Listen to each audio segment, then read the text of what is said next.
Okay. Hi, everyone. Good morning. This is Kate Subata with cleanslatepeople.com.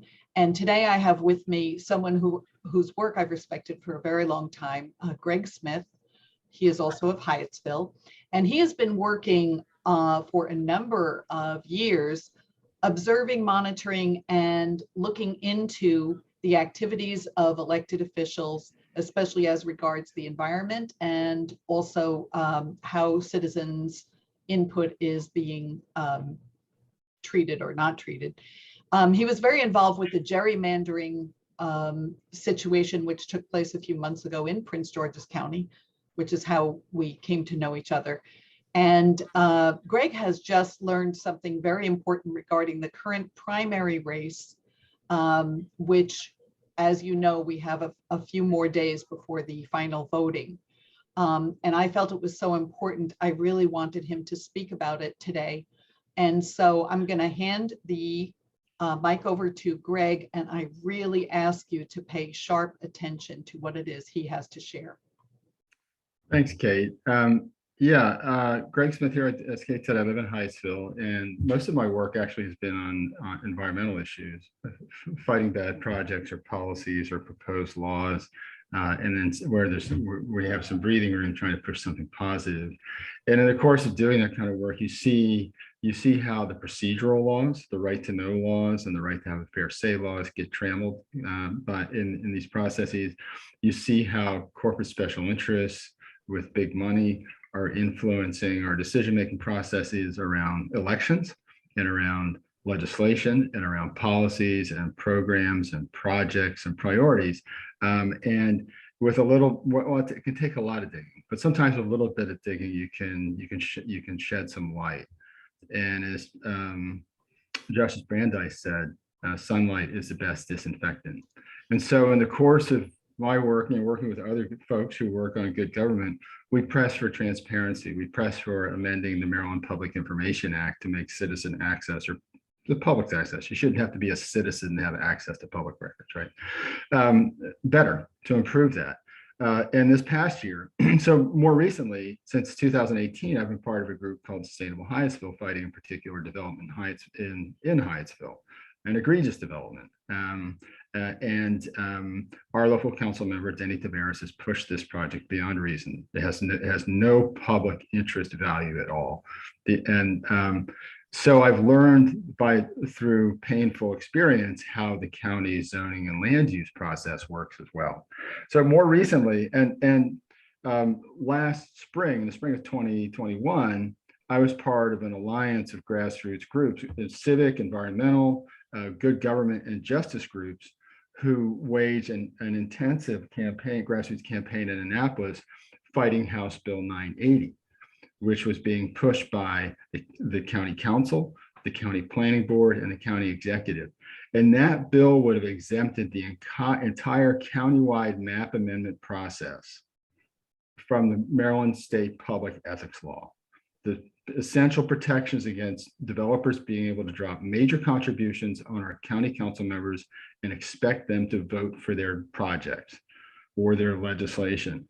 It would have exempted the entire process in which the county council was going to rezone every property in the county. And we caught wind of this. We looked at it, and under that bill, there would have been nothing that would stop the developer from dropping a $6,000 check on a district council member, a county council member, file an application to have the zoning intensified on their property so they could get more profits, and expect that county council member to be able to vote in favor of that application. And the bill would have allowed a developer to file a zoning application up to 15 days after the public hearing on the countywide map amendment. And we had 24 groups signing letters, testifying in front of the House and Senate committees, and legislators from Prince George's County, some of them, and from other counties were appalled at what our county government was trying to do. They said this would never fly in our counties. And these were people who had served on the equivalent of their county councils back home before becoming state legislators. They were appalled. And in my opinion, our county council members and county representatives were attempting to mislead the public and the General Assembly about the intent and the impact of that bill. And what we saw was basically the planning department was saying, if you want to intensify the zoning on your property, fill out this form and send it in. And at the same time, they're all saying, well, this is not an exercise where a developer is supposed to intensify their zone. We said, well, if that's the case, why instruct them to fill out this form if they want to intensify the zone? Anyway, in the end, thanks to Senator Pinsky, who is a good government champion and an environmental champion, we managed to detoxify that bill a bit. But what we did saw was developers filed well over 100 applications to significantly intensify the zoning on their land. So then that flowed right from that into this redistricting farce that happened, where Derek Davis put in a bill at the last minute to surgically gerrymander our voting districts to exclude certain progressive candidates who are likely to challenge the developer's agenda. And then Mel Franklin joined in, put in the amendment. So it became the Davis-Franklin amendment. And Calvin Hawkins was pushing this as well. So the thing that got the conversation you and I have going more recently is I received a pretty odd mailer from a group calling itself Jobs First PAC. I thought, well, I guess the other candidates think jobs should come second. I don't know. And then I said, well, who is Jobs First PAC? And then we got a second mailing. Each of these mailings endorsed a constellation of candidates. They varied a little bit from mailer to mailer, but there were two common denominators. Well, more than two, but the primary two denominators was they both endorsed Calvin Hawkins and Mel Franklin. And they were both completely devoid of any substance. And then you can see a disclaimer there at the bottom of it in finer print saying that the candidates endorsed hadn't gotten the approval of the candidates they endorsed, which is kind of interesting because what they did was they sent out district specific mailers. They had a certain set to District 1, all the way through District 9. I'm in District 2. Tom Dranoga, who has often clashed with the developers and with Hawkins and Franklin on all kinds of policies, including zoning and land use and environmental issues, and who's an environmental champion, period, and a good government champion, period. They endorsed him. And this was 4 years after they had spent money attacking him, accusing him of being a developer shill. It was just absurd. So then I started to do a little research. And what I found was, and if you have the time and the resources and you have a little bit of know-how from having learned, or you ask the right people who know the right questions, you can start finding certain kinds of data. And these are publicly available databases that a lot of people don't know about, don't know how to use. But I think the State Board of Elections does a really good job. There's some glitches in their system, but they've done a really good job of trying to start to provide transparency. So I looked up Jobs First PAC. And what I saw was, as of June 23rd, they had raised $75,000, all of which came from 3 developers, Edward St. John, William Chesley, and a constellation of his LLCs, limited liability corporations, and Kenneth Michaels, who also gives through LLCs. Giving through LLCs is a great way to to hide to some extent who's behind the project. And what you see in Prince George's County and other jurisdictions is a major developer or corporation will set up property-specific LLCs. And then to figure out who's behind the zoning application or whatever land use application it is, you have to go then to the State Department of Assessments and Taxation database, and you can find some information there, and then you have to do some more digging. So I looked at these LLCs and these LLPs, and they all tracked back to Michaels and Chesley. And then Edward St. John, I think, just gave a personal check. So 3 developers, each giving roughly $25,000, I think. And then they set this up, I think, on June 21st or so. And then I looked at the slate account, and the treasurer and the chair live in Harford County, and they vote in Harford County, and they're associated with a firm called Rice Consulting LLC. They're a hired gun political consulting firm, just like a lot of hired gun political consulting firms. And I thought, wow, it's really touching that these people who live and vote in Harford County care so much about the poor ignorant people in Prince George's County that they feel like they need to inform us through these substance-free mailers where they're endorsing two of the most developer-friendly candidates on our county council. So that was the first thing, and then I looked at their later report, and they raised another. Saying they raised it, they didn't go out there and dig ditches or have a bake sale. They wrote checks to deliver the message they wanted to deliver, to elect the people they wanted to deliver, to get the outcomes they want to get, right? They raised another $15,000. So as of June 23rd, they had spent about, I think, $56,000. Since then, they spent about like 10 or so. Anyway, they still get, as of July 3rd, July 5th, they still had a bunch of money that they hadn't spent, or apparently hadn't spent. So we might expect additional mailers coming out maybe today, tomorrow or Monday or Tuesday. So that's the main thing. Like, Jobs First PAC is basically a front for 3 developers. There was another $5,000 check from an entity doing business as Jerry's Seafood. But 85,000 of the 90 came from these 3 developers.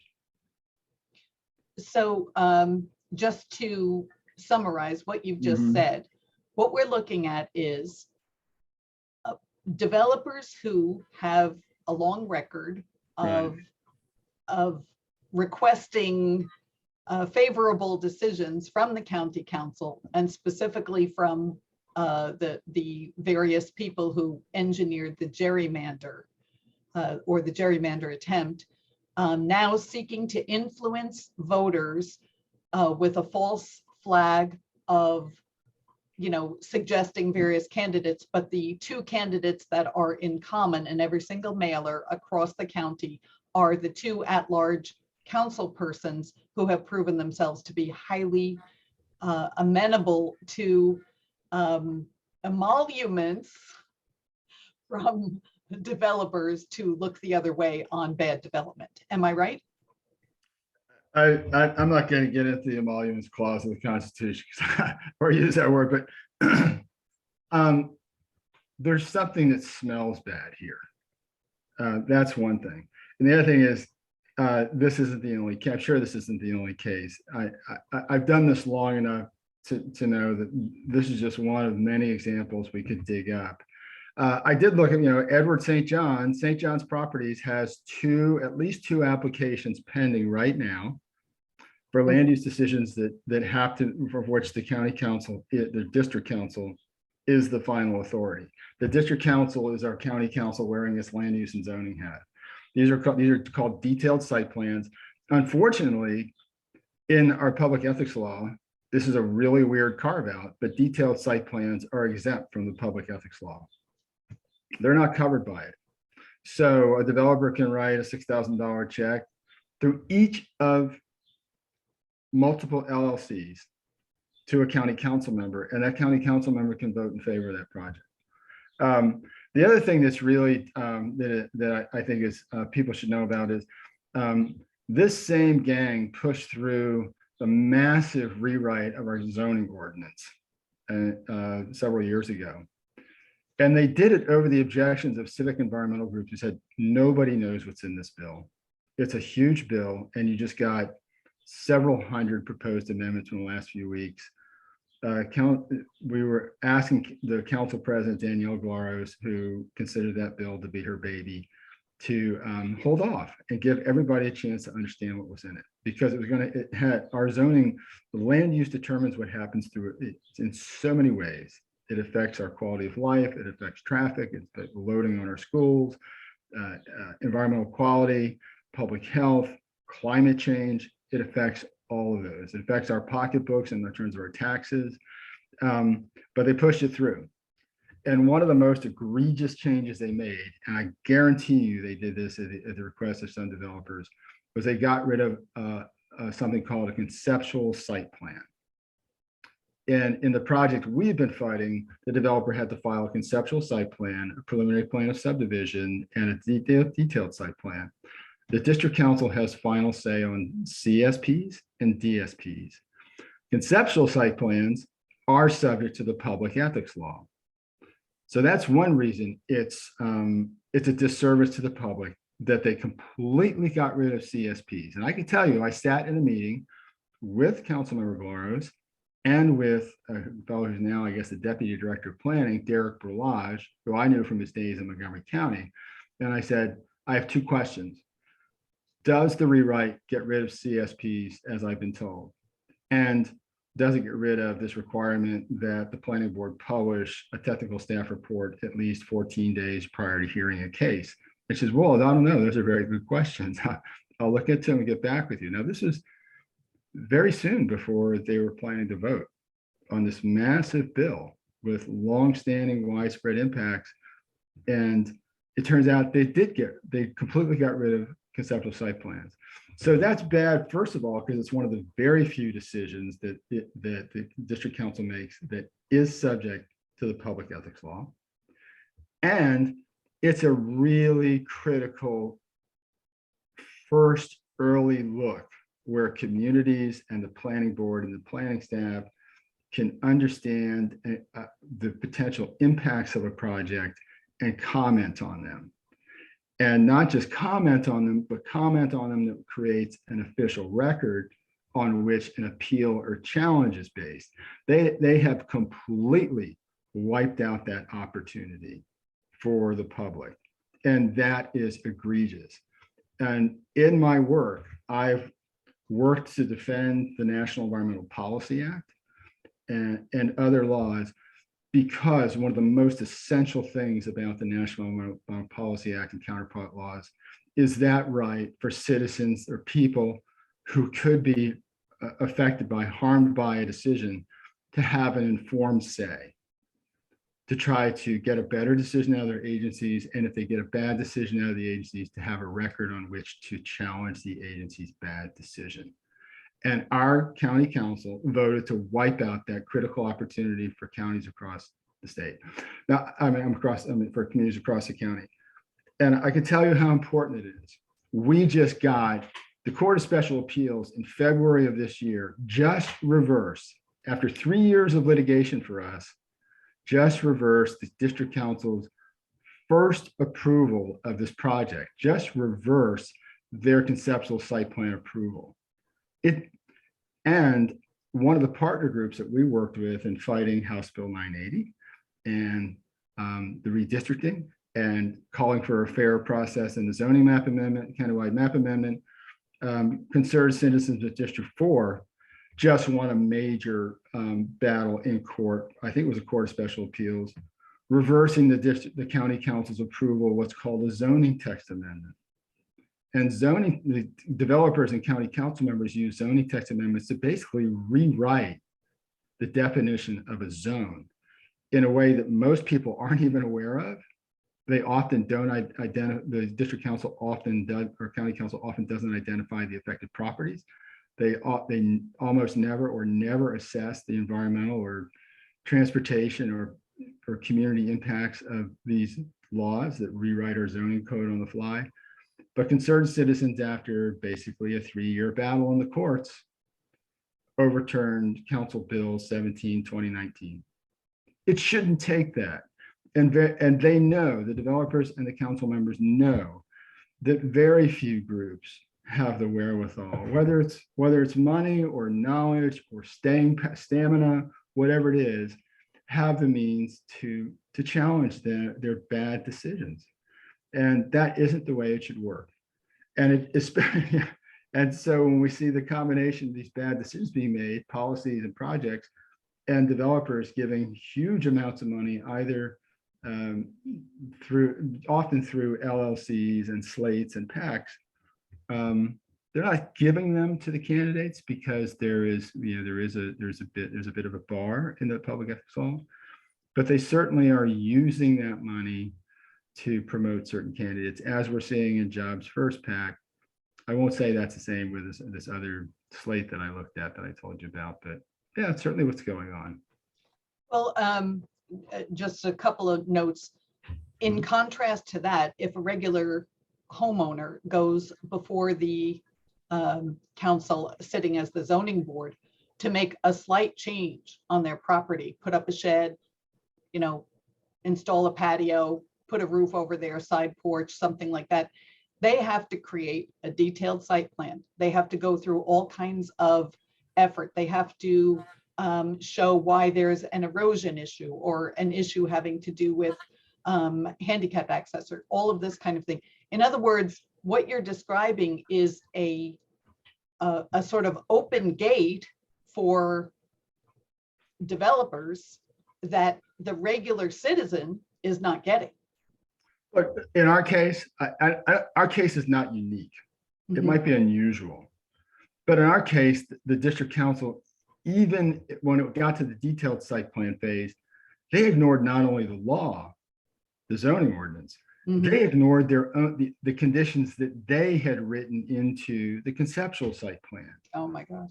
One of those conditions was that the developer had at the DSP stage, the developer had to show proof that they had all the required floodplain approvals. We kept saying, it's insane to build in the floodplain. It's insane. It was insane before. It's especially insane given what global warming is bringing to us day after day. But the county council ignored it. And the way this process works, and it's one of the best known secrets out there if you engage this process, is even though the district council is supposed to convene as a quote quasi judicial body, if the local council member wants the project, they almost all vote for the project, almost every time. Yes. No questions. Yes. And our council member, Denny Tavares, has shown complete contempt for our community. She's ignored the city of Hyattsville's policy-based opposition to this project. She has shown a tremendous either ignorance of or disregard for the facts and the law. I'll say that's my opinion. But when we have written into our appeal to the council the essential points of the law that apply and done the density calculations for the county council, the district council, and she says, oh, this is all highly mathematical. Can I get some advice here? And the deputy general counsel for the planning board gives a multi-minute explanation based on the wrong section of the zoning ordinance that applies to commercial and industrial developments. And we're talking about a residential development, and then says, there, does that help? And Councilmember Tavares says, oh yes, thank you very much. And then after a long pause, Councilmember Denoga points out that the deputy general counsel had quoted from the wrong section of the code, and there's no correction made. They do all this during a time where we cannot respond. That's really troubling.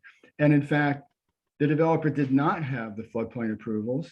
We nailed them in May of last year when we went to the Maryland Department of Environment and said, these guys are operating on the site, as far as we can tell, without a stormwater permit and without a floodplain wetland permit. And MDE confirmed that. To this day, and this developer has been discharging sediment pollution into the northwest branch of the Anacostia River since at least 2020 and violating the Clean Water Act since at least 2019. The County Department of Permitting, Inspections and Enforcement has never dropped the hammer on them. They've been well aware of the site condition. They have issued minor penalties and short stop work orders. But it was only after we went to MDE that DPI started inspecting more frequently, and MDE still hasn't dropped the hammer on them. And the situation under the Hogue administration has been so bad with understaffing and just a disinclination to enforce that the General Assembly felt like it needed to pass legislation last year directing the executive branch to staff the agency, to staff the compliance and monitoring side of the agency, and report to the General Assembly on the activities. So, I mean, this is just, and I know from talking to folks across the county that we're not unique. Just the other day, an activist who lives in University Park got in touch with me and said to tell me about some violations they're seeing from a development there.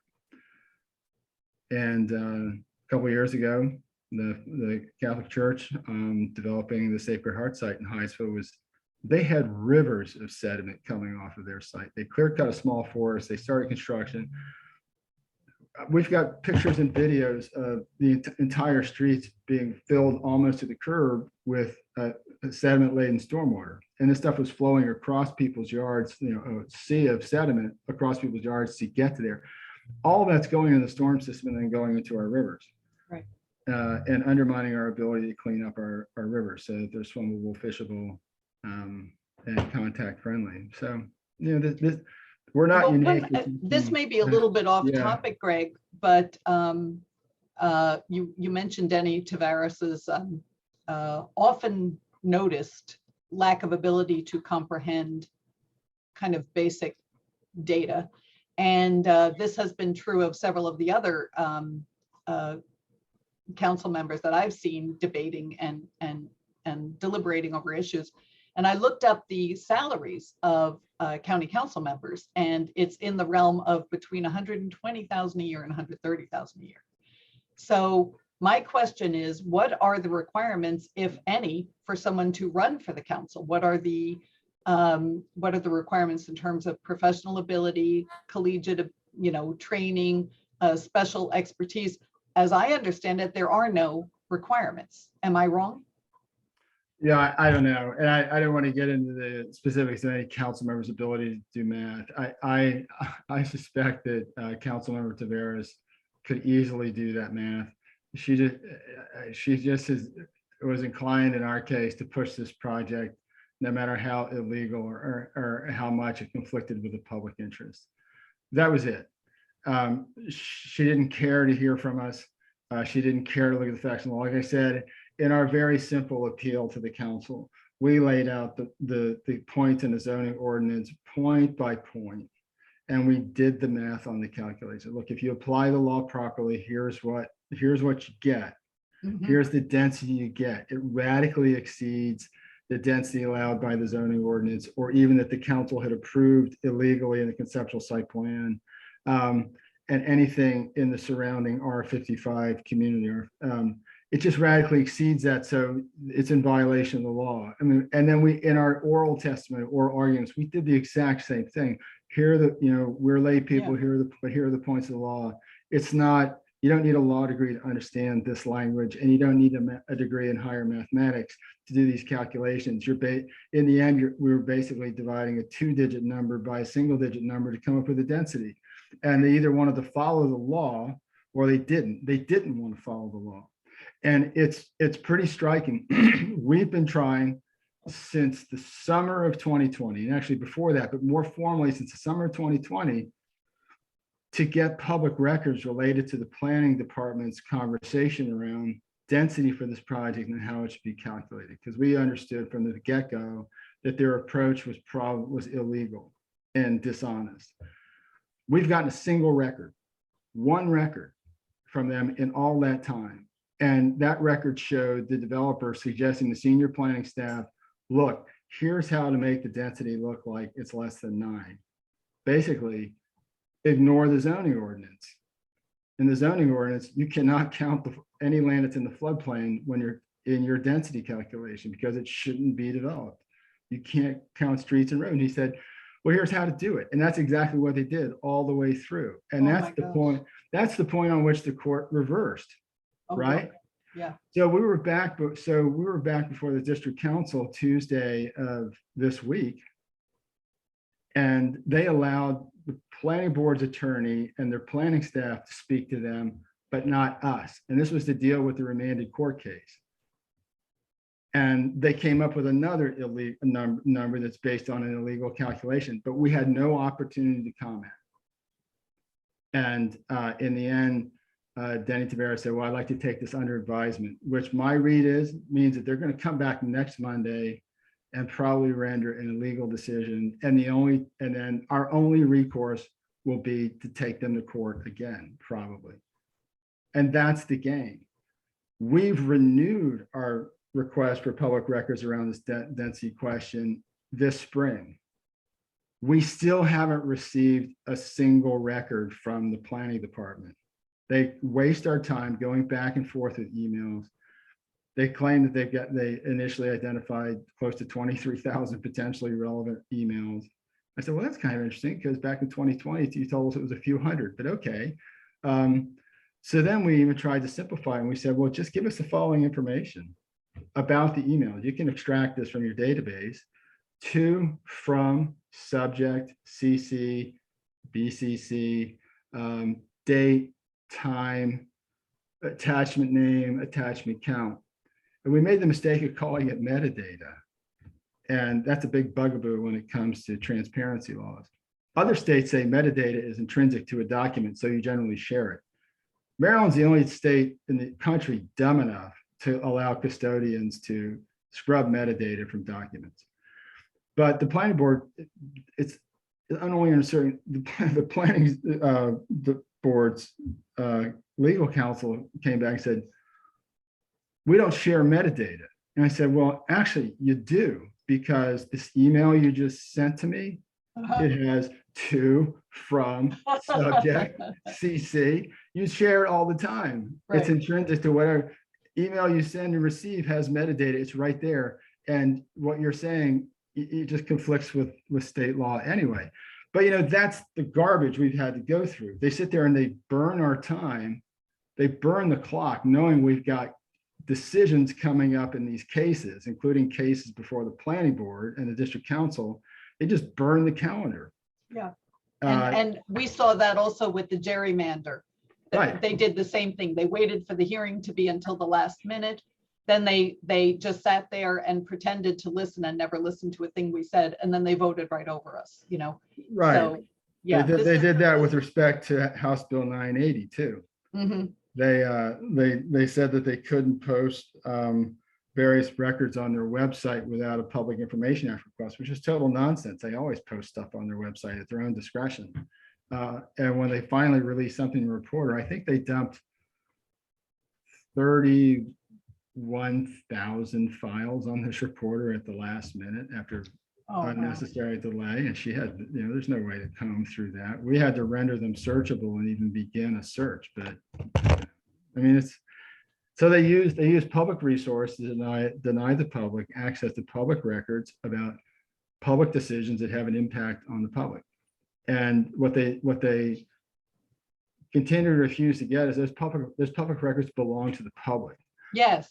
The custodian is the caretaker of the record, not the personal owner of the record. That's right. But you would think, we filed a request with DPI, Department of Permitting, Inspection, and Enforcement, around a violation on this site in August and September of 2020. We still have not received a single record. Yeah. Right. So anyway, we've gone much longer than your target of 5 minutes. Yes, quite a bit. Yeah. But it was good stuff. That's why I Yeah. let it run. So I want to thank you for sharing with us. I would like to make a request that we could have future interviews because we're only scratching the surface here. Yeah, I'll try to be better organized. I was doing this research on the fly. Sorry to interrupt, but doing this research on the fly this morning. But yeah. Anyway, we'll circle back on this, but thank you especially for this information. And I want to underline to voters again, look at the materials that are coming to you in the mail, these direct mailers, see who's behind it, and then look up who are the people who are funding it. Because just saying that they're for jobs first, or saying that they're for democracy or something like that does not mean that's what their real agenda is. yeah, their favorite one is either jobs or progress. Progressives for, and then you look at what they really do and their decision making. I'm not sure that's progress, and I'm pretty sure that's not very progressive. Right. Yeah. Well, Kate, thanks so much Thank for all you. that you're doing. I know this is a labor of love for you. And thanks for helping to get this information out to the public. I hope a lot of people see it. Good. I'm so Yeah. glad to help. All right. Thank you, Greg. You have a wonderful day. All right, you too. Take care, Okay. Kate. Bye-bye. Right. Bye. Hold on. Let me Is there a sign off music or something like that?